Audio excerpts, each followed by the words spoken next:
코로나가 재확산되어 어려운 때입니다. 조금만 더 힘을 내십시오. 오늘 말씀은 디모데전서 1장 8절에 있는 말씀입니다.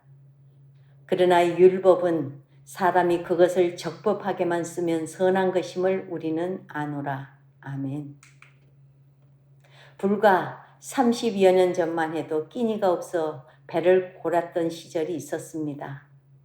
흰쌀밥에 고기 반찬을 먹는 것이 소원이었고 명절 때나 고기 맛을 볼 수 있었습니다. 그런데 지금은 전국에 고깃집이 넘쳐나고 다양한 식품으로 먹거리가 많아져 무엇을 먹을지 고민하는 세상이 되었습니다. 살 빼는 것이 유행이고 뭐가 몸에 좋다면 물불 가리지 않는 세상입니다. 전에 어떤 방송에서 잘 먹고 잘 사는 법이라는 다큐멘터리를 방영했는데 그 여파로 전국에 채식에 관심 있는 분들과 그리고 채식에 대하여 채식을 해야 건강하다는 생각을 가지고 있는 사람이 많습니다. 그러나 의사들은 적당한 단백질 섭취를 해야 건강하다고 말합니다. 채식이 좋기는 하지만 채식만 고집하면 건강을 해칠 수 있습니다. 채식만으로 보충하기 어려운 필수 영양소가 분명히 있기 때문입니다. 문제는 먹거리에 있는 것이 아닙니다. 무엇이 좋다면 한쪽으로는 무시하고 다른 한쪽으로만 쏠리는 것이 문제입니다. 이런 쏠림 현상은 우리의 믿음에도 있습니다. 찬양이 열풍이 불면 찬양에만 매달립니다. 기도의 바람이 불면 기도만이 최고라고 생각합니다. 신앙에서도 균형이라는 것은 참 중요한 것입니다. 균형이 무너지면 건강한 신앙인이 될 수 없습니다. 율법과 복음의 관계도 그렇습니다. 이 둘의 관계는 어느 하나를 무시할 수 없는 나름대로의 역할이 있습니다. 물론 복음이 중요합니다. 그러나 어느 한쪽이 없는 율법과 복음은 온전할 수 없다는 데에 주목해야 합니다. 오늘은 먼저 율법이 없는 구원을 생각해 보겠습니다.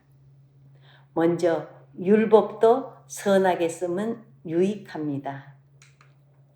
복음을 강조하다 보면 율법은 필요 없는 것이고 우리를 망하게 하는 것이고 없애버려야 하는 것으로 생각하기 쉽습니다. 그러나 오늘 본문에서 바울 사도는 사람이 율법을 적당하게 쓰면 율법이 선한 것이라고 분명히 말씀합니다.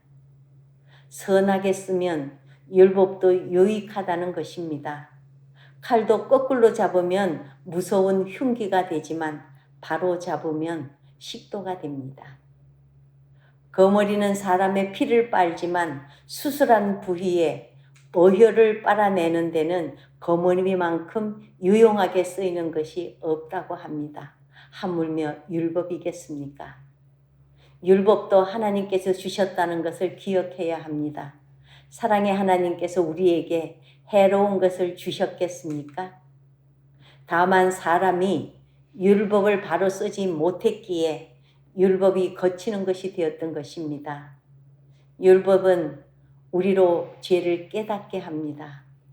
내가 어떠한 죄인인 것을 밝히 알 수 있게 해줍니다. 바울은 성경의 여러 곳에서 율법은 선하고 거룩한 것이라고 말합니다. 특히 갈라디아서 3장 24절에는 율법은 우리를 그리스도에게로 인도하는 초등교사라고 말씀합니다. 이것이 율법의 정의입니다. 율법이 아니면 그리스도께로 바로 찾아갈 수 없다는 것입니다. 율법의 원 목적은 그것을 완벽하게 지켜 구원을 얻는 데 있지 않습니다. 인간이 죄인이라는 사실을 알려주는 것입니다. 우리의 양심에 대고 철저하게 내가 죄인인 것을 말해줍니다. 때문에 그런즉 우리가 무슨 말 하리요? 율법이 죄냐? 그럴 수 없느니라. 율법으로 말미암지 않고는 내가 죄를 알지 못하였으니 곧 율법이 탐내지 말라 하지 아니하였더라면 내가 탐심을 알지 못하였으리라. 고 말씀합니다. 이것이 바로 율법입니다. 둘째, 율법 없는 구원은 피상적인 회심을 가져온다는 것을 알아야 합니다. 일단 곪은 것은 터트린 후에 약을 써야 합니다. 왜 그렇습니까? 안에 썩은 고름이 있기 때문입니다. 고름은 그냥 두면 바르고 쳐매고 봉합해 봐야 종기가 더 성하면 성했지 낫지 않습니다. 터트려야 합니다. 그런 후에 쌈의 약효가 나타납니다. 죄로 문드러진 우리의 심령도 역시 마찬가지입니다. 죄가 들어 고름이 되었습니다. 그걸 치유하려면 터트려야 합니다. 쪼개고 짜내야 합니다. 그 일을 하는 것이 바로 율법입니다. 내 실상을 그대로 보게 해줍니다. 율법 앞에 바로 서 보아야 자신이 죄인 중에 괴수인 것을 알 수 있습니다. 그래야만 철저한 회개를 할 수 있는 것입니다. 여러분, 율법이 없는 복음과 은혜만 강조하는 것은 차후에 분명한 문제를 가져옵니다. 철저하게 율법 앞에서 깨진 경험이 없는 심령은 회심을 해도 피상적인 회심을 하고 맙니다.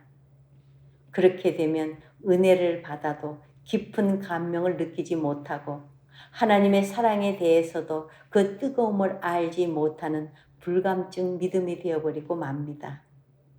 불감증 믿음은 역사하는 힘이 없습니다. 그저 습관적이고 피상적인 믿음 생활을 겨우겨우 유지하게 되는 것입니다. 그러므로 여러분, 율법 앞에서 죄의 문제를 철저히 깨닫고 십자가 앞으로 나와야 합니다. 십자가를 붙들지 않으면 가망이 없는 존재인 것을 율법 앞에서 깨달아야 하는 것입니다. 율법을 통과한 십자가가 여러분의 복음이 되시기를 주님의 이름으로 축원합니다. 아멘.